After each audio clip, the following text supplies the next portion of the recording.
Hey guys, in this video I'll let you guys know how can you disable safe search on Google. To disable safe search on Google, you have to follow these steps. First of all, go to your Google account.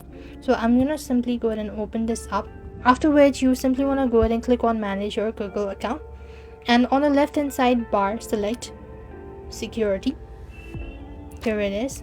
When you go to security, then what you need to do is scroll down to enhance safe browsing for your account. You could also type in or look for it on the search bar. So here it is. You want to make sure to toggle the button or click that out and click manage enhance safe search browsing. When you do it, so toggle the settings to off in order to disable. Currently it is turned off, and this is how you could do it. So now alternatively, you could also access safe search through search result, that is perform a Google search, click the gear icon in the top right corner, safe search, and choose the off options to disable safe search as well. This is how you could turn off safe search on Google. I hope the video was helpful. Make sure to like, share and subscribe. Thank you for watching. See you in the next video.